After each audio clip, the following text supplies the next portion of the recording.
ਸਾਰੇ ਦਰਸ਼ਕਾਂ ਨੂੰ ਲੀਗਲ ਗਾਈਡੈਂਸ ਪ੍ਰੋਗਰਾਮ ਦੇ ਵਿੱਚ ਵੈਰੀ ਵੈਲਕਮ। ਹਰ ਹਫਤੇ ਦੀ ਤਰ੍ਹਾਂ ਡੈਲਸਨ ਸੋਲਿਸਿਟਰਸ ਕੇ ਮਾਹਿਰ ਵਕੀਲ ਤੁਹਾਡੀ ਸੇਵਾ ਦੇ ਵਿੱਚ ਹਾਜ਼ਰ ਹੈ। मैं विकी गिल और मेरे नाल दलजीत निजरान जी जो कि एक वेरी प्रोफैशनल वकील हैं और तुहाडी सेवा दे विच पिछले बहुत सारे हफ्तियां तो आ रही हैं, सिर्फ ये सोच के कि तुहाडी सारियां दी सारियां फैमिली लॉ दियां और इमिग्रेशन दियां प्रॉब्लम्स सॉर्ट आउट हो जान। बहुत ही घट लोग ऐसे होंगे हैं जो कि अपने प्रोफैशन के तौर पर लेंदे हैं। आजकल बहुत सारे लोग अपने ऑफिस काम बंद करके बैठे हैं। ये अपना ऑफिस जो हाले तक बंद सी ਉਹਦੇ बावजूद भी संगत टीवी ਤੇ ਆ ਕੇ ਤੁਹਾਨੂੰ ਸਾਰੀ ਦੀ ਸਾਰੀ ਨਵੀਆਂ अपडेट्स और जानकारियाँ देते रहे हैं। ये तो ही पता लगता है कि अपने प्रोफैशन के प्रति कितने डेडिकेटेड हैं और ऐसे ऐसे डेडिकेटेड लोग ही हैं जो कि साडियां प्रॉब्लम्स नू सॉर्ट आउट कर सकते हैं।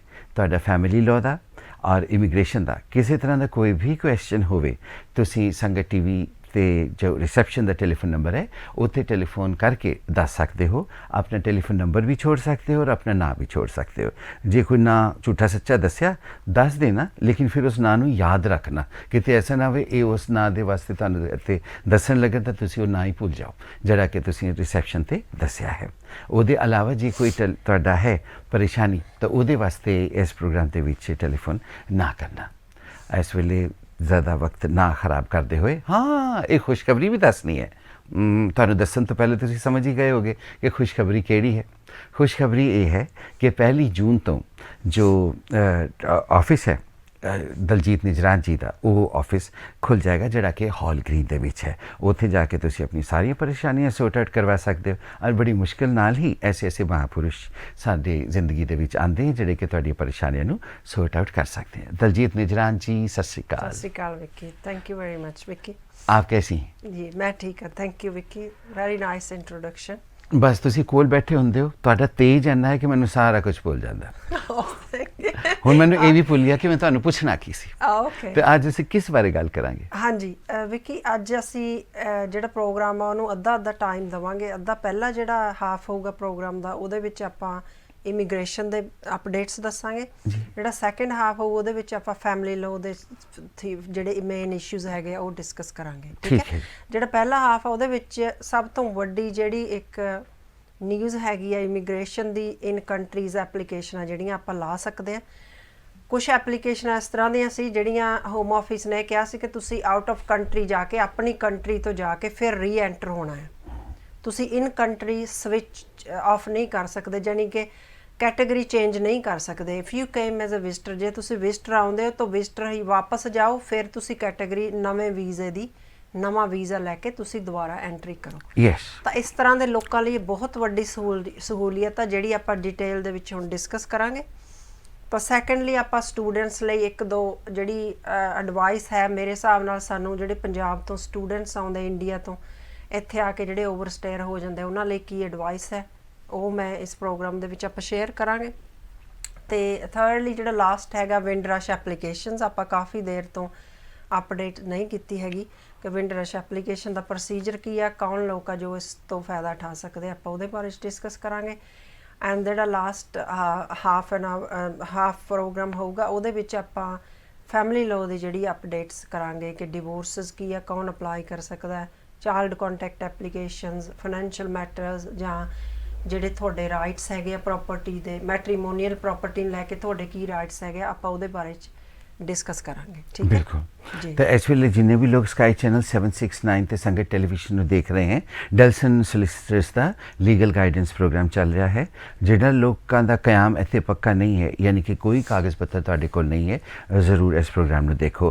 और जिहड़े तुहाडे रिश्तेदारां दे बच्चे इंडिया तो पाकिस्तान बांग्लादेश कितों भी इत्थे आना चाहते हैं, स्पैशली फ्रॉम पंजाब, उन्होंने जिहड़ी ये वीडियो है तुसी फेसबुक ते आएगी वो तुसी अगे सेंड कर देना। और जो तुसी फेसबुक ते भी लैंदे हो तो उन्होंने शेयर कर लेना, क्योंकि ये कोई एंटरटेनमेंट वाला प्रोग्राम तो नहीं है। वी आर वेरी सॉरी कि ये बड़ा ड्राई प्रोग्राम है, लेकिन इन्फॉर्मेशन जी होंगी है ऑफ कोर्स हमेशा ही बड़ी ड्राई होंगी है, पर साड़ी कोशिश यही रहती है कि तुहाडा दिल भी लगे और उहदे नाल सारी इन्फॉर्मेशन जो है वो तुहानूं मिल भी जाए। जिहड़े लोग उत्थों इत्थे आना चाहते हैं वो इस प्रोग्राम में बड़े ध्यान नाल सुनन, इहदे विच बड़ी ज़रूरी डिटेल्स दित्तियां जाणगियां। इस वक्त वेरी वेलकम एक बार फिर तुहाडे देखने वाले हैं उन्होंने कहने हैं। दलजीत जी 31 होम ऑफिस ने एक डेडलाइन 31 ਜੁਲਾਈ ਤੱਕ ਕੀਤੀ ਹੈ ਜੀ। ਉਹ ਕਿਸ ਚੀਜ਼ ਦੀ ਡੈਡਲਾਈਨ ਹੈ? ਹਾਂਜੀ, ਇਹ ਜਿੱਦਾਂ ਆਪਾਂ ਪਹਿਲਾਂ ਦੱਸਿਆ ਇਹਦੇ ਵਿੱਚ ਸਭ ਤੋਂ ਜ਼ਰੂਰੀ ਸੁਣਨ ਵਾਲੀ ਚੀਜ਼ ਇਹ ਉਹਨਾਂ ਲੋਕਾਂ ਲਈ ਆ ਜਿਹੜੇ ਇਨ ਕੰਟਰੀ ਵੀਜ਼ਾ ਸਵਿਚ ਕਰਨਾ ਪਹਿਲਾਂ ਅਲਾਉਡ ਨਹੀਂ ਸੀਗਾ ਜੀ। ਤਾਂ ਹੁਣ ਇਹਨਾਂ ਨੇ ਜਿਹੜਾ ਇਨ ਕੰਟਰੀ ਹੈ ਵੀਜ਼ਾ ਉਹ ਅਲਾਉ ਕਰ ਦਿੱਤਾ ਗਿਆ ਹੈ।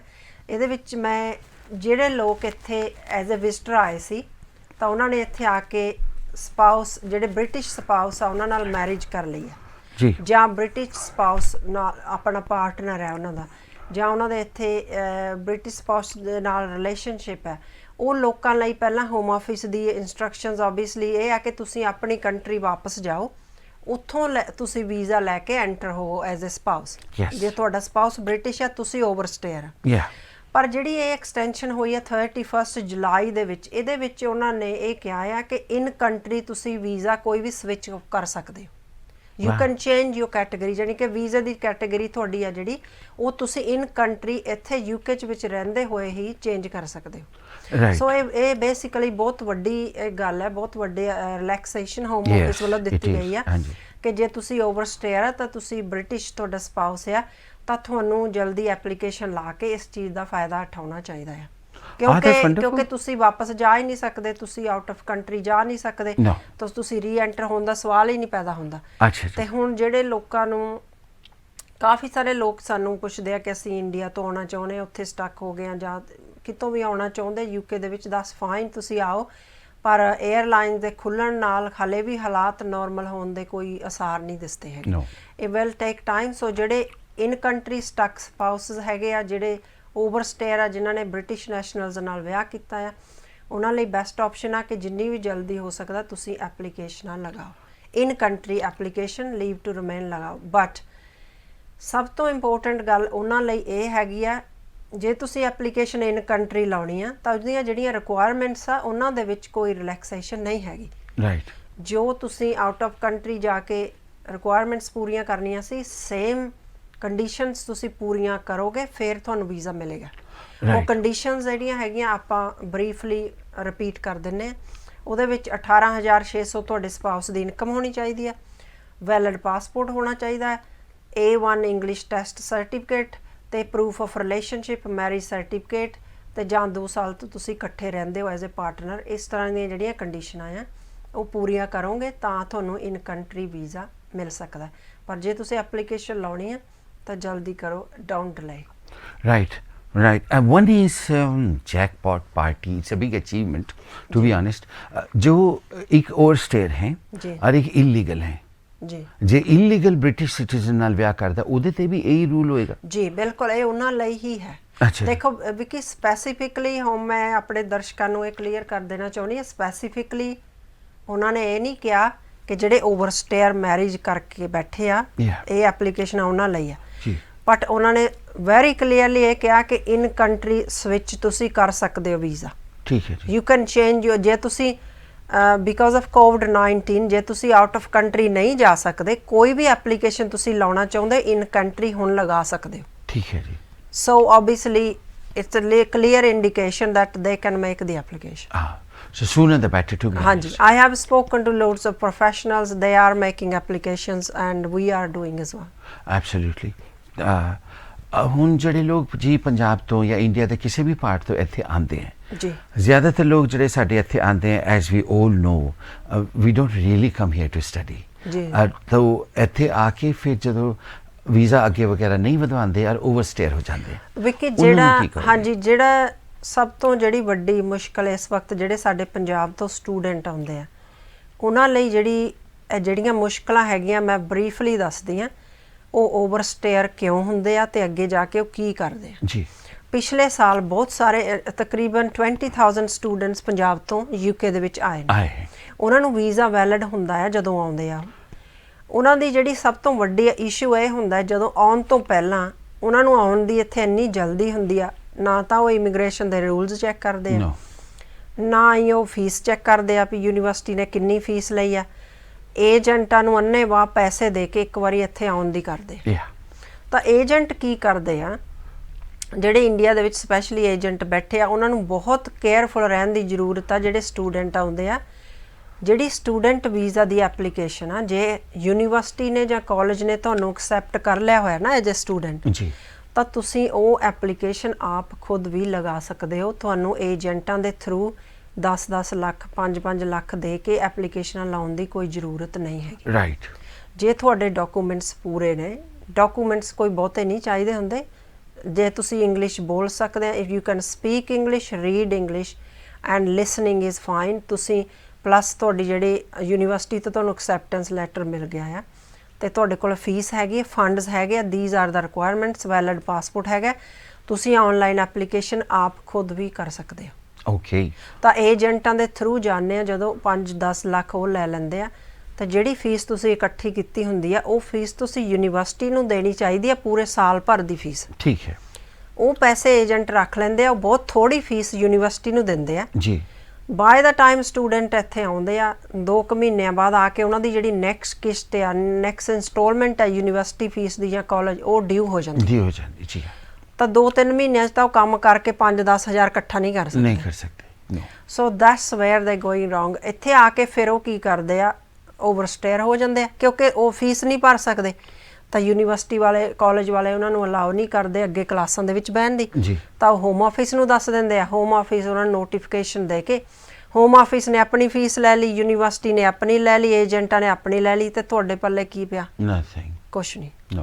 ਸੋ ਮੇਰੀ ਬਹੁਤ ਹੱਥ ਜੋੜ ਕੇ ਤੁਹਾਨੂੰ ਬੇਨਤੀ ਹੈ, ਜਿਹੜੇ ਪੰਜਾਬ ਤੋਂ ਸਟੂਡੈਂਟ ਆਉਂਦੇ ਆ ਜਾਂ ਆਉਣਾ ਚਾਹੁੰਦੇ ਆ, ਯੂਨੀਵਰਸਿਟੀ ਦੀ ਫੀਸ ਆ ਜਿਹੜੀ 10,000 ਦੇ ਕਰੀਬ ਆ, 10,500 ਦੇ, ਉਹ ਚੈੱਕ ਕਰੋ ਕਿ ਇੰਡੀਆ ਦੇ ਵਿੱਚ ਤਕਰੀਬਨ 11 ਲੱਖ ਰੁਪਈਆ ਬਣਦਾ ਹੈ, ਪਲੱਸ ਹੋਮ ਆਫਿਸ ਦੀ ਫੀਸ ਜਿਹੜੀ ਹੋਊਗੀ 400-500, ਪਲੱਸ ਇਮੀਗ੍ਰੇਸ਼ਨ ਹੈਲਥ ਸਰਚਾਰਜ ਪਾ ਕੇ 12 ਲੱਖ ਤੋਂ ਜ਼ਿਆਦਾ ਤੁਹਾਡਾ ਖਰਚਾ ਨਹੀਂ ਹੋਣਾ ਚਾਹੀਦਾ। ਜੀ। ਹੋਮ ਆਫਿਸ ਦੀ ਐਪਲੀਕੇਸ਼ਨ ਤੁਸੀਂ ਆਪ ਕਰੋ ਜਾਂ ਕੋਈ ਰੀਜ਼ਨੇਬਲ ਪ੍ਰਾਈਸ ਦੇ ਕੇ ਜਿਸੇ ਕੁਆਲੀਫਾਈਡ ਬੰਦੇ ਤੋਂ ਤੁਸੀਂ ਐਪਲੀਕੇਸ਼ਨ ਕਰਾਓ। ਠੀਕ ਹੈ। ਜੇ ਤੁਸੀਂ ਨਹੀਂ ਕਰ ਸਕਦੇ, ਆਪ ਨਹੀਂ ਕਰ ਸਕਦੇ, ਕਿਸੇ ਪੜ੍ਹੇ ਲਿਖੇ ਬੰਦੇ ਦੀ ਮਦਦ ਲੈ ਲਓ। ਆਨਲਾਈਨ ਐਪਲੀਕੇਸ਼ਨਾਂ ਯੂਨੀਵਰਸਿਟੀ ਦੀ ਫੀਸ ਲਈ, ਆਪਣੇ ਇੱਥੇ ਰਹਿਣ ਲਈ ਫੰਡਸ ਜਿਹੜੇ ਆ ਉਹ ਨਾਲ ਲੈ ਕੇ ਆਓ, ਤਾਂ ਕਿ ਤੁਸੀਂ ਆਉਂਦੇ ਇੱਥੇ ਓਵਰਸਟੇਅਰ ਨਾ ਹੋ ਜਾਓ, ਇਲੀਗਲ ਨਾ ਹੋ ਜਾਓ।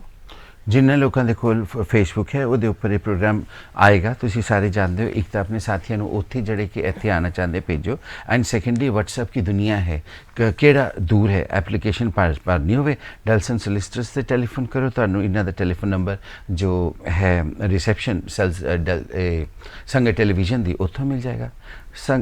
when you are watching Sangat TV, you are in good sangat, don't forget about that।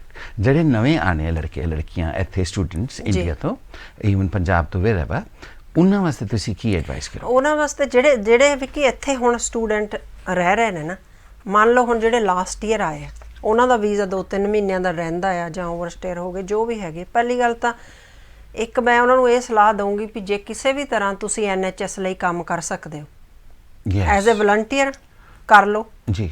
ਜੇ ਪੇਡ ਦੇ ਤੁਹਾਡੇ ਕੋਲ 20 ਆਵਰਸ ਅਲਾਉਡ ਹੈਗਾ, 20 ਆਵਰਸ ਕਰ ਲਓ।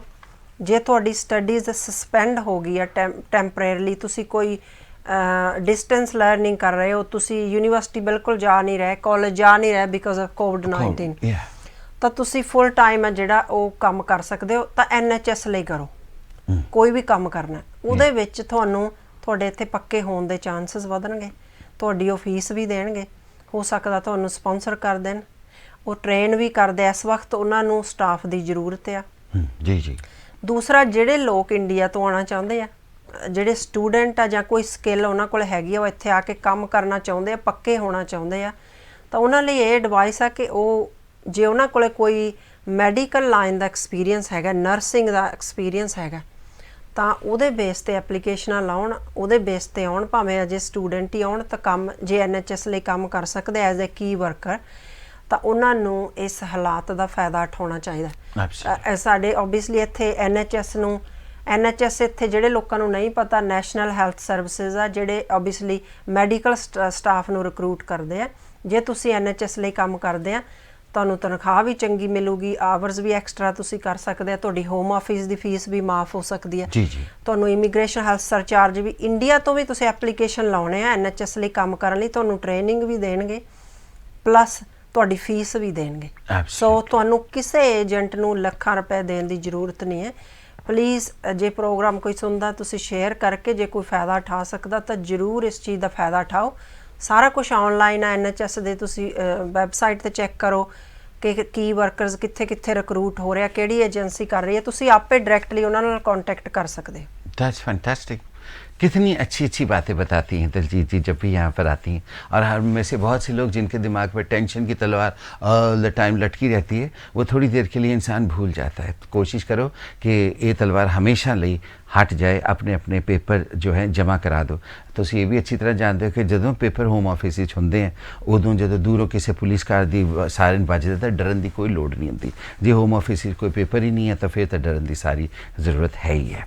ਹੋਣਹਾਰ ਬਿਰਵਾਨ ਕੇ ਹੋਤ ਚੀਕਨੇ ਪਾ, ਤੁਹਾਨੂੰ ਤਾਂ ਅੱਛੀ ਤਰ੍ਹਾਂ ਪਤਾ ਹੀ ਹੈ। ਬਹੁਤ ਗੱਲਾਂ ਹੋ ਗਈਆਂ ਇਮੀਗ੍ਰੇਸ਼ਨ ਦੀਆਂ, ਆਲ ਦ ਟਾਈਮ ਹੁੰਦੀਆਂ ਰਹਿੰਦੀਆਂ। ਚਲੋ ਕੋਈ ਫੈਮਿਲੀ ਲਾਅ ਦੀ ਗੱਲ ਕਰਦੇ ਹਾਂ। ਫੈਮਿਲੀ ਲਾਅ ਹੁੰਦਾ ਕੀ ਹੈ?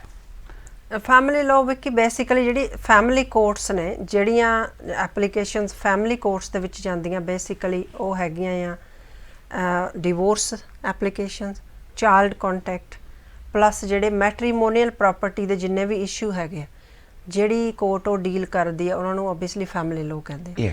ਫੈਮਿਲੀ ਲਾਅ ਓਬਵੀਅਸਲੀ ਇਮੀਗ੍ਰੇਸ਼ਨ ਨਾਲੋਂ ਟੋਟਲੀ ਡਿਫਰੈਂਟ ਇਸ਼ੂ ਆ। ਇਮੀਗ੍ਰੇਸ਼ਨ ਟ੍ਰਾਈਬਿਊਨਲ ਆ ਜਿਹੜੀਆਂ ਕੋਰਟਾਂ ਉਹ ਟੋਟਲੀ ਸੈਪਰੇਟ ਹੈਗੀਆਂ ਆ, ਤੇ ਫੈਮਿਲੀ ਲਾਅ ਆ ਜਿਹੜੇ ਤੁਹਾਡੇ ਪਰਸਨਲ ਮੈਟਰ ਆ, ਤੁਹਾਡੀ ਫੈਮਿਲੀ ਦਾ ਮੈਟਰ ਆ, ਬੱਚਿਆਂ ਦਾ ਹੋ ਗਿਆ, ਤੁਹਾਡਾ ਡਿਵੋਰਸ ਦਾ ਹੋ ਗਿਆ, ਤੁਹਾਡੀ ਜਿਹੜੀ ਪ੍ਰਾਪਰਟੀ ਹੈ ਮੈਟਰੀਮੋਨੀਅਲ ਪ੍ਰਾਪਰਟੀ ਉਹਦਾ ਕੋਈ ਵੀ ਇਸ਼ੂ ਆ, ਇਹ ਜਿਹੜਾ ਇਸ ਲਾਅ ਦੇ ਅੰਡਰ ਆਉਂਦਾ ਉਹਨੂੰ ਆਪਾਂ ਫੈਮਿਲੀ ਲਾਅ ਕਹਿੰਦੇ ਹਾਂ। ਦੇਖिए मैंने गलत सवाल नहीं ਤੁਹਾਡੇ ਕੋਲੋਂ ਪੁੱਛਿਆ, ਤੁਸੀਂ ਫੈਮਿਲੀ ਲਾਅ ਕੀ ਐਕਸਪਰਟ ਹੋ, ਇਸੇ ਕਰਕੇ ਤੁਹਾਨੂੰ ਇਹ ਕੁਐਸਚਨ ਪੁੱਛਿਆ ਸੀਗਾ। ਹੁਣ ਜਿਹੜਾ ਅਗਲਾ ਸਵਾਲ ਪੁੱਛਣਾ ਹੈ, ਇਟ ਡਜ਼ ਨਾਟ ਮੀਨ ਕਿ we want you to divorce. ਟਿਕ ਕੇ ਰਹੋ, ਇਕੱਠੇ ਰਹੋ, ਹਮੇਸ਼ਾ ਰਹੋ ਐਂਡ ਸਟੇ ਸੇਫ। ਡਿਵੋਰਸ ਲੈਣ ਵਾਸਤੇ ਗਰਾਊਂਡਸ ਕਿਹੜੀਆਂ ਕਿਹੜੀਆਂ ਹੁੰਦੀਆਂ, ਔਰ ਕਿਹੜੇ ਕਿਹੜੇ ਐਸੇ ਲੋਕ हैं ਜਿਹੜੇ ਤਲਾਕ ਲੈ ਸਕਦੇ हैं? ਆਫ ਕੋਰਸ ਸ਼ਾਦੀशुदा। ਜੀ ਜੀ ਹਾਂਜੀ, ਪਰ ਕੌਣ? ਹਾਂਜੀ, ਸਭ ਤੋਂ ਪਹਿਲੀ ਕੰਡੀਸ਼ਨ ਤਾਂ ਹੈ ਤੁਹਾਡੀ ਮੈਰਿਜ ਰਜਿਸਟਰ ਹੋਣੀ ਚਾਹੀਦੀ ਹੈ ਲੀਗਲੀ। ਹਾਂਜੀ, ਡਿਵੋਰਸ ਲੈਣ ਲਈ। ਦੂਸਰਾ 1 ਸਾਲ ਹੋ ਗਿਆ ਹੋਵੇ ਤੁਹਾਡੀ ਮੈਰਿਜ ਨੂੰ, ਐਟਲੀਸਟ 1 ਈਅਰ। ਆਈ ਨੋ ਗੁਰਦੁਆਰੇ ਵਾਲਾ ਵਿਆਹ, ਮੰਦਿਰ ਵਾਲਾ ਵਿਆਹ। ਹਾਂਜੀ, ਗੁਰਦੁਆਰੇ ਵਾਲਾ ਵਿਆਹ, ਮੰਦਿਰ ਵਾਲਾ ਵਿਆਹ, ਅਸੀਂ ਤਾਂ ਇਹੀ ਐਡਵਾਈਸ ਕਰਦੇ ਜੇ ਕਿਸੇ ਨੇ ਗੁਰਦੁਆਰੇ ਵਾਲਾ ਵਿਆਹ ਕੀਤਾ ਹੈ ਲੀਗਲੀ ਤੁਹਾਡੀ ਮੈਰਿਜ ਮੰਨੀ ਜਾਂਦੀ ਹੈ। ਮੰਨੀ ਜਾਂਦੀ ਹੈ? ਹਾਂਜੀ। ਓਕੇ ਜੀ ਜੀ, ਅੱਛਾ। ਤਾਂ ਉਹਨਾਂ ਨੂੰ ਵੀ ਡਿਵੋਰਸ ਲੈਣਾ ਚਾਹੀਦਾ ਜੇ ਤੁਸੀਂ ਉਹ ਮੈਰਿਜ ਸਰਟੀਫਿਕੇਟ ਕਿਤੇ ਯੂਜ਼ ਕੀਤਾ ਹੈ। ਅੱਛਾ ਜੀ। But obviously it's different in Islamic rules. If ਜੇ ਤੁਸੀਂ ਇਸਲਾਮਿਕਲੀ ਮੈਰਿਜ ਕੀਤੀ ਹੈ ਤਾਂ ਤੁਸੀਂ ਮੌਸਕ ਦੇ ਥਰੂ ਡਿਵੋਰਸ ਅਪਲਾਈ ਕਰ ਸਕਦੇ ਹੋ। ਉਹਨਾਂ ਦਾ ਜਿਹੜਾ ਪ੍ਰੋਸੀਜਰ ਹੈ ਉਹ ਡਿਫਰੈਂਟ ਹੈ ਜੀ, ਠੀਕ ਹੈ। ਸੋ ਪਰ ਜੇ ਤੁਸੀਂ ਲੀਗਲੀ ਮੈਰਿਡ ਆ, 1 ਸਾਲ ਤੋਂ ਜ਼ਿਆਦਾ ਮੈਰਿਜ ਹੋ ਗਈ ਆ, ਤਾਂ ਤੁਸੀਂ ਯੂਕੇ ਦੇ ਵਿੱਚ ਰਹਿੰਦੇ ਆ, ਤਾਂ ਤੁਸੀਂ ਯੂਕੇ ਕੋਰਟਸ ਨੂੰ ਡਿਵੋਰਸ ਲਈ ਅਪਲਾਈ ਕਰ ਸਕਦੇ ਹੋ। ਠੀਕ ਹੈ ਜੀ। ਪਲੱਸ ਇਹਦੇ ਜਿਹੜੇ ਗਰਾਊਂਡਸ ਹੈਗੇ, ਕੌਣ ਅਪਲਾਈ ਕਰ ਸਕਦਾ? ਵਿਕੀ ਮੋਸਟਲੀ ਜਿਹੜੀਆਂ ਐਪਲੀਕੇਸ਼ਨਾਂ ਸਾਡੇ ਕੋਲ ਆਉਂਦੀਆਂ 90% ਅਸੀਂ ਜਿਹੜੀ ਐਪਲੀਕੇਸ਼ਨ ਲਾਉਣੇ ਇਸ ਔਨ ਅਨਰੀਜ਼ਨੇਬਲ ਬਿਹੇਵੀਅਰ, ਕਿ ਓਬਵੀਅਸਲੀ ਦੂਸਰੀ ਪਾਰਟੀ ਦਾ ਬਿਹੇਵੀਅਰ ਇਸ ਤਰ੍ਹਾਂ ਦਾ ਸੀਗਾ ਕਿ ਮੈਂ ਉਹਦੇ ਨਾਲ ਰਹਿ ਨਹੀਂ ਸਕਿਆ ਜਾਂ ਰਹਿ ਨਹੀਂ ਸਕੀ। ਦਿਸ ਇਜ਼ ਦਾ ਮੇਨ, ਕਿਉਂਕਿ ਇਹਦੇ ਵਿੱਚ ਬਹੁਤ ਕਾਫੀ ਵੱਡਾ ਸਕੋਪ ਹੁੰਦਾ ਹੈ। Mental torture, anything, domestic violence, mental torture, ਜਾਂ arguments, any little thing, any big thing you can add into unreasonable behavior and it will cover. So the apart from unreasonable behavior ਜਿਹੜੇ ਦੂਸਰੇ grounds ਆ ਕਿ ਤੁਸੀਂ 2 ਸਾਲਾਂ ਤੋਂ separate ਰਹਿ ਰਹੇ ਸੀ ਜੀ, ਤੀਸਰਾ ਹੈਗਾ 5 years ਤੋਂ separate ਰਹਿ ਰਹੇ ਸੀ ਜੀ, ਚੌਥਾ ਹੈਗਾ desertion। desertion ਹੁੰਦਾ ਆ ਜਦੋਂ ਤੁਹਾਨੂੰ ਦੂਸਰੀ ਪਾਰਟੀ ਬਿਨਾਂ ਕੁਝ ਕਹੇ ਛੱਡ ਕੇ ਚਲੇ ਗਏ। ਅੱਛਾ ਜੀ। And obviously you been left out with nothing, ਹੈ ਨਾ। ਸੋ ਉੱਥੇ ਤੁਸੀਂ ਅਪਲਾਈ ਕਰ ਸਕਦੇ ਹੋ ਕਿ ਆਈ ਹੈਵ ਨੋ ਚੋਇਸ, ਮੈਨੂੰ ਕਰਨਾ ਹੀ ਪੈਣਾ, ਠੀਕ ਹੈ। ਸੋ ਇਸ ਤਰ੍ਹਾਂ ਦੇ ਜਿਹੜੇ ਹੈਗੇ ਗਰਾਊਂਡ। ਤੇ ਇੱਕ 5ਵਾਂ ਗਰਾਊਂਡ ਜਿਹੜਾ ਹੈਗਾ ਅਡਲਟਰੀ। ਅਡਲਟਰੀ ਹੈਗਾ obviously you had relationship with someone else and your partner has or wife husband has found out, ਤਾਂ ਉਹਦੇ ਬੇਸ ਤੇ ਤੁਸੀਂ ਡੈਫੀਨੇਟਲੀ ਅਪਲਾਈ ਕਰ ਸਕਦੇ ਹੋ। ਪਰ ਇਟਸ ਵੈਰੀ ਵੈਰੀ ਰੇਅਰ ਕਿ people apply on grounds of adultery. ਉਹਦਾ ਰੀਜ਼ਨ ਇਹ ਹੈਗਾ, one, very few people do that. Secondly, it's hard to prove. If somebody's done it, you don't have any evidence of that. Mobile phones ਹੈਗੇ ਆ, ਪਰ mobile phones ਦੇ ਵਿੱਚ ਲੋਕੀ normally ਜਿਹੜੇ ਸਾਡੇ ਕੋਲ clients ਆਉਂਦੇ ਆ, they can only produce text messages. ਕਿ I've seen text messages or, but not more than that. So we don't go into the details of, obviously we don't advise people to go into other people's personal life and make them look bad. So we always advise unreasonable behavior is the best grounds if you can't come you know to agreement to any other thing. So this is what we do. So adultery बहुत rarely use ਹੁੰਦਾ ਹੈ। ਅੱਛਾ ਜੀ, ਠੀਕ ਹੈ। ਅਡਲਟਰੀ, greed, it's very ਸਕੇਰੀ, ਪਰ ਤੁਸੀਂ ਇਹ ਸਾਰਾ ਕੁਝ ਕਰ ਦਿੰਦੇ ਹੋ। ਹਾਂਜੀ, ਇਟ ਇਜ਼ ਆਬਵੀਅਸਲੀ ਸਕੈਰੀ ਕਿ ਇਹ ਤਾਂ ਉਹੀ ਲੋਕੀ ਜਾਣਦੇ ਆ ਜਿਹੜੇ ਜਿਨ੍ਹਾਂ ਨੇ ਇਸ ਹੋਇਆ। ਤਰ੍ਹਾਂ ਦੀ ਮੁਸੀਬਤਾਂ ਚੋਂ ਲੰਘ ਰਹੇ ਆ। ਕਈ ਲੋਕੀ ਹੁਣ ਸਾਡੇ ਦੇਖਿਆ ਕਲਾਇੰਟਸ, ਉਹ ਪਹਿਲਾਂ ਸਾਲ 2 ਸਾਲ ਤੁਸੀਂ ਪਹਿਲਾਂ ਉਹਨਾਂ ਨੂੰ ਮਿਲੇ ਹੋ ਤੇ ਚੰਗੇ ਭਲੇ after ਫਿਊ years you see them they gone into depression and we do feel sorry for them। ਅਸੀਂ ਸਾਡੀ team we do try our best ਕਿ ਲੋਕਾਂ ਨੂੰ ਇਸ ਤਰ੍ਹਾਂ ਉਹਨਾਂ ਦਾ ਹੈਂਡਲ ਕਰਦੇ ਆ। ਡਿਵੋਰਸ ਅਸੀਂ ਐਡਵਾਈਸ ਵੀ ਇਸ ਤਰ੍ਹਾਂ ਦੀ ਦਿੰਦੇ ਆ ਕਿ ਤੁਸੀਂ ਜੋ ਹੋ ਗਿਆ ਉਹ ਅਸੀਂ ਵਾਪਸ ਨਹੀਂ ਲਿਆ ਸਕਦੇ, ਪਰ ਅਸੀਂ ਇਸ ਤਰੀਕੇ ਨਾਲ ਤੁਹਾਡਾ ਕੇਸ ਹੈਂਡਲ ਕਰਾਂਗੇ ਕਿ ਘੱਟ ਤੋਂ ਘੱਟ ਤੁਹਾਨੂੰ ਜਿਹੜਾ ਮੈਂਟਲ ਸਟ੍ਰੈਸ ਹੋਵੇ। That's true. ਹਾਂਜੀ, ਜਿਹੜੇ ਲੋਕ ਮੈਂਟਲ ਹੁੰਦੇ ਉਹ ਇਹ ਕੇਸ ਕਰਦੇ। Child contact thanks Vicky, that's a compliment. Child contact application क्या होती है और ਇਹਦਾ ਪ੍ਰੋਸੀਜਰ ਕੀ ਹੈ?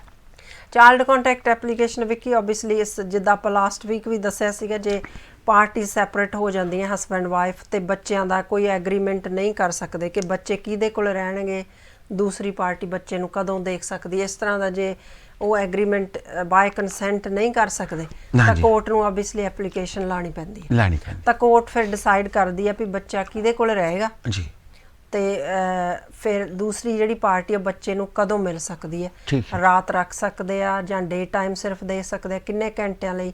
ਕਈ ਤਰ੍ਹਾਂ ਦੇ ਕੰਟੈਕਟ ਹੁੰਦੇ, ਜਿੱਦਾਂ ਸੁਪਰਵਾਈਜ਼ਡ ਕੰਟੈਕਟ ਹੁੰਦਾ, ਸੁਪਰਵਾਈਜ਼ਡ ਕੰਟੈਕਟ ਹੁੰਦਾ, ਦੇ ਲੋਕਲ ਸੈਂਟਰਸ ਬਣੇ ਹੋਏ ਆ ਹਰ ਇੱਕ ਸਿਟੀ ਦੇ ਵਿੱਚ ਜੀ, ਤੁਸੀਂ ਜਾ ਕੇ ਉੱਥੇ ਹੀ ਬੱਚੇ ਨੂੰ ਦੇਖ ਸਕਦੇ ਹੋ ਅੰਡਰ ਸੁਪਰਵਿਜ਼ਨ। ਹਾਂਜੀ, ਉਹ ਇਸ ਤਰ੍ਹਾਂ ਦੇ ਕੇਸਿਸ ਦੇ ਵਿੱਚ ਹੁੰਦਾ ਜੇ ਤੁਹਾਡੇ ਖਿਲਾਫ ਕੋਈ ਡੋਮੈਸਟਿਕ ਵਾਇਲੈਂਸ ਦੇ ਐਲੀਗੇਸ਼ਨ ਵਗੈਰਾ ਲੱਗੇ ਨਾ, ਤਾਂ ਡਾਇਰੈਕਟ ਕੰਟੈਕਟ ਕੋਰਟ ਤੁਹਾਨੂੰ ਸਟ੍ਰੇਟ ਵੇ ਨਹੀਂ ਦਿੰਦੀ because they think you are not a safe parent. ਜੀ, ਤੁਹਾਨੂੰ ਜੇ ਉਹਨਾਂ ਨੂੰ ਲੱਗਦਾ ਤੁਸੀਂ ਸੇਫ ਪੇਰੈਂਟ ਨਹੀਂ ਤਾਂ ਡਾਇਰੈਕਟ ਕੰਟੈਕਟ ਦੇਣ ਤੋਂ ਡਰਦੇ ਆ, ਤਾਂ ਤੁਹਾਨੂੰ ਸੁਪਰਵਾਈਜ਼ਡ ਕੰਟੈਕਟ ਦਿੰਦੇ ਆ ਫॉर ਗੁੱਡ ਫਿਊ ਮੰਥਸ। ਰਾਈਟ। ਤਾਂ ਉਹ ਜਿਹੜੇ 2-3 ਮਹੀਨਿਆਂ ਤੋਂ ਬਾਅਦ ਫਿਰ ਉਹ ਦੁਬਾਰਾ ਕੋਰਟ 'ਚ ਬੁਲਾ ਕੇ ਸਾਰੀ ਰਿਪੋਰਟਸ ਵਗੈਰਾ ਚੈੱਕ ਕਰਦੇ। ਠੀਕ, ਫਿਰ ਜੇ ਠੀਕ ਸੀ, ਬੱਚਾ ਸੇਫ ਫੀਲ ਕਰਦਾ ਸੀ, ਦੈਨ ਉਹ ਤੁਹਾਨੂੰ ਅਨਸੁਪਰਵਾਈਜ਼ਡ ਕੰਟੈਕਟ ਦਿੰਦੇ ਆ। ਤੁਸੀਂ ਬੱਚੇ ਨੂੰ 2 ਘੰਟੇ ਆਪਣੇ ਘਰ ਲਿਜਾ ਸਕਦੇ ਹੋ ਐਂਡ ਹੌਲੀ ਹੌਲੀ ਫਿਰ ਤੁਸੀਂ ਰਾਤ ਵੀ ਰੱਖ ਸਕਦੇ ਹੋ ਬੱਚੇ। ਅੱਛਾ ਜੀ, ਜਦੋਂ ਤਲਾਕ ਦੀ ਗੱਲ ਹੋ ਰਹੀ ਹੁੰਦੀ ਹੈ ਥਿੰਗਸ ਗੋ ਵੈਰੀ ਮੈਸੀ। ਜੀ, ਮਕਾਨ ਆਂਦਾ ਹੈ ਜੀ, तो ਜੇ ਮਕਾਨ ਸਿੰਗਲ ਪਰਸਨ के नाम पे है ਤਾਂ ਉਹਦਾ 50-50 ਕੀਤਾ ਜਾ ਸਕਦਾ ਹੈ ਜਾਂ ਫਿਰ ਦੋਨਾਂ ਦੇ ਨਾਂ ਤੇ ਅੱਧਾ ਅੱਧਾ ਹੈ ਤਾਂ ਉਹ ਅੱਧਾ ਅੱਧਾ ਲੈ ਸਕਦੇ ਹੈ? ਨਹੀਂ, ਇਹ ਮਕਾਨ ਜਿਹਦੇ ਵੀ ਨਾਮ ਤੇ ਹੋਵੇ ਦੋਨਾਂ ਦਾ ਸ਼ੇਅਰ ਬਣਦਾ ਵੀ। ਅੱਛਾ ਜੀ, ਹਾਂਜੀ। ਜੇ ਮੰਨ ਲਓ ਇੱਕ ਦੇ ਨਾਮ ਤੇ ਹੈਗਾ, ਜਿਸ ਤਰ੍ਹਾਂ ਆਪਾਂ ਲਾਸਟ ਟਾਈਮ ਹੋਮ ਰਜਿਸਟ੍ਰੇਸ਼ਨ ਆਪਾਂ ਐਪਲੀਕੇਸ਼ਨ ਵੀ ਡਿਸਕਸ ਕਰਨੀ ਸੀ ਨਾ, ਤਾਂ ਇੱਕ ਪਾਰਟੀ ਦੇ ਨਾਂ ਤੇ ਤਾਂ ਦੂਸਰੀ ਪਾਰਟੀ ਨੂੰ ਚਾਹੀਦਾ ਕਿ ਲੈਂਡ ਰਜਿਸਟਰੀ ਨੂੰ ਅਰਜੈਂਟ ਐਪਲੀਕੇਸ਼ਨ ਲਗਾ ਕੇ ਜਿਹੜਾ ਆਪਣਾ ਨਾਮ ਆ ਪ੍ਰਾਪਰਟੀ ਦੇ ਵਿੱਚ ਪਵਾ ਲਵੇ। ਪ੍ਰਾਪਰਟੀ ਦੇ ਵਿੱਚ ਨਾਮ ਨਹੀਂ ਪੈਂਦਾ, ਇਹਨੂੰ ਹੋਮ ਰਾਈਟਸ ਰਜਿਸਟ੍ਰੇਸ਼ਨ ਕਹਿੰਦੇ ਆ। ਉਹ ਐਪਲੀਕੇਸ਼ਨ ਆਪਾਂ ਲੈਂਡ ਰਜਿਸਟਰੀ ਨੂੰ ਲਗਾਉਂਦੇ ਆ ਜੀ। ਤਾਂ ਲੈਂਡ ਰਜਿਸਟਰੀ ਕੀ ਆ, ਪ੍ਰਾਪਰਟੀ ਤੇ ਇੱਕ ਤਰ੍ਹਾਂ ਦੀ ਰਿਸਟ੍ਰਿਕਸ਼ਨ ਲਾ ਦਿੰਦੀ ਹੈ। ਉਸ ਰਿਸਟ੍ਰਿਕਸ਼ਨ ਦੇ ਮੁਤਾਬਕ ਜਿਹੜਾ ਤੁਹਾਡਾ ਹਸਬੈਂਡ ਆ ਜਾਂ ਵਾਈਫ ਆ, ਉਹ ਪ੍ਰਾਪਰਟੀ ਨੂੰ ਵੇਚ ਨਹੀਂ ਸਕਦੇ, ਟ੍ਰਾਂਸਫਰ ਨਹੀਂ ਕਰ ਸਕਦੇ, ਰੀਮੋਰਗੇਜ ਨਹੀਂ ਕਰ ਸਕਦੇ ਵਿਦਆਊਟ ਯੋਰ ਪਰਮਿਸ਼ਨ। ਰਾਈਟ। ਤੁਹਾਡੀ ਪਰਮਿਸ਼ਨ ਤੋਂ ਬਿਨਾਂ ਪ੍ਰਾਪਰਟੀ ਤੇ ਕੋਈ ਵੀ ਟ੍ਰਾਂਜੈਕਸ਼ਨ ਨਹੀਂ ਹੋਗੀ। ਤਾਂ ਇਸ ਕਰਕੇ ਅਸੀਂ ਐਡਵਾਈਸ ਦਿੰਦੇ, ਜਦੋਂ ਤੁਸੀਂ ਸੈਪਰੇਟ ਹੋ ਗਏ ਆਪਣੇ ਹਸਬੈਂਡ ਵਾਈਫ ਨਾਲੋਂ, ਤਾਂ ਜਿਹੜੇ ਆਪਣੇ ਹੋਮ ਰਾਈਟਸ ਆ ਉਹ ਜ਼ਰੂਰ ਰਜਿਸਟਰ ਕਰਾਓ ਵੰਸ, ਕਿਉਂਕਿ ਜੇ ਦੂਸਰੀ ਪਾਰਟੀ ਨੇ ਮੋਰਗੇਜ ਕਰਤਾ, ਰੀਮੋਰਗੇਜ ਕਰਤੀ, ਪ੍ਰਾਪਰਟੀ ਵੇਚਤੀ, ਟ੍ਰਾਂਸਫਰ ਕਰਤੀ, ਫਿਰ ਤੁਹਾਡਾ ਜਿਹੜਾ ਪ੍ਰੋਸੀਜਰ ਆ ਬਹੁਤ ਡਿਫਿਕਲਟ, ਲੰਬਾ ਚੌੜਾ ਹੋ ਜਾਂਦਾ ਹੋ ਜਾਏਗਾ। ਹਾਂਜੀ, right. Last question please, registry home rights ਉਹ ਕੀ ਹੁੰਦਾ ਹੈ? ਉਹ ਜਿੱਦਾਂ ਮੈਂ ਪਹਿਲਾਂ ਤੁਹਾਨੂੰ ਮੈਂਸ਼ਨ ਕੀਤਾ ਕਿ ਜਦੋਂ ਇੱਕ ਪਾਰਟੀ ਘਰ ਛੱਡ ਕੇ ਚਲੀ ਜਾਂਦੀ ਹੈ ਜੀ, ਤਾਂ ਪ੍ਰਾਪਰਟੀ ਦੂਸਰੇ ਦੇ ਨਾਂ ਤੇ, ਹਸਬੈਂਡ ਦੇ ਨਾਂ ਤੇ, ਤਾਂ ਵਾਈਫ ਚਲੇਗੀ, ਤਾਂ ਵਾਈਫ ਨੂੰ ਹੋਮ ਰਾਈਟਸ ਦੀ ਰਜਿਸਟ੍ਰੇਸ਼ਨ ਕਰ ਲੈਣੀ ਚਾਹੀਦੀ ਹੈ। ਅੱਛਾ ਜੀ, ਇਹ ਸਿੰਪਲ ਐਪਲੀਕੇਸ਼ਨ ਆ, ਲੈਂਡ ਰਜਿਸਟਰੀ ਨੂੰ ਭੇਜਣੀ ਪੈਂਦੀ ਹੈ। ਜੇ ਨਾ ਕਰੇ ਫਿਰ ਦੂਸਰੇ ਜਿਹੜਾ ਜਿਹਦੇ ਨਾਂ ਤੇ ਪ੍ਰਾਪਰਟੀ ਹੈਗੀ ਆ, ਦੈਟ ਪਰਸਨ ਉਹ ਵੇਚ ਸਕਦੇ, ਟ੍ਰਾਂਸਫਰ ਕਰ ਸਕਦੇ ਪ੍ਰਾਪਰਟੀ ਤੇ, ਲੋਨ ਲੈ ਸਕਦੇ, ਰੀਮੋਰਗੇਜ ਕਰ ਸਕਦੇ। ਐਂਡ ਇਟ ਹੈਜ਼ ਹੈਪਨਡ ਮੈਨੀ ਟਾਈਮਸ। ਪਰ ਇਟ ਗੈਟਸ ਸਟਿਲ ਤੁਸੀਂ ਆਪਣਾ ਰਾਈਟ ਤੁਹਾਨੂੰ ਮਿਲੂਗਾ, ਪਰ ਕੋਰਟ ਜਾ ਕੇ ਫਿਰ ਮਿਲੂਗਾ। ਅੱਛਾ ਜੀ, ਫਿਰ ਆਊਟ ਆਫ ਕੋਰਟ ਸੈਟਲਮੈਂਟ ਦੇ ਕੋਈ ਚਾਂਸਸ ਨਹੀਂ ਰਹਿੰਦੇ, ਡਿਫਿਕਲਟ ਹੋ ਜਾਏਗਾ। ਸਕਾਈ ਚੈਨਲ 769 ਤੇ ਸੰਗਤ ਟੀਵੀ ਤੁਸੀਂ ਦੇਖ ਰਹੇ ਹੋ। ਡੈਲਸਨ ਸਲਿਸਟਰ ਦਾ ਪ੍ਰੋਗਰਾਮ ਹਾਲੇ ਤੱਕ ਆ ਰਿਹਾ ਸੀ। ਆਈ ਐਮ ਸੋ ਸੌਰੀ, ਤੁਸੀਂ ਕਿੰਨਾ ਕੁਝ ਇੱਥੇ ਦੱਸਿਆ ਕਿ ਪਰ ਮੈਂ ਪਤਾ ਨਹੀਂ ਕਿਹੜੇ ਖਾਬਾਂ ਸੀ, ਮੈਨੂੰ ਸਾਰਾ ਕੁਝ ਭੁੱਲ ਗਿਆ। ਇੱਕ ਵਾਰ ਪਲੀਜ਼ ਦੁਬਾਰਾ ਰਿਪੀਟ ਕਰ ਦਿਓ ਤਾਂ ਕਿ ਜਦੋਂ ਲੋਕ ਬਾਹਰ ਮੈਨੂੰ ਪੁੱਛਣ ਤਾਂ ਮੈਂ ਉਹਨਾਂ ਨੂੰ ਦੱਸ ਸਕਾਂ ਕਿ ਅੱਜ ਇਹ ਕੰਮ ਕਰਕੇ ਆਇਆ।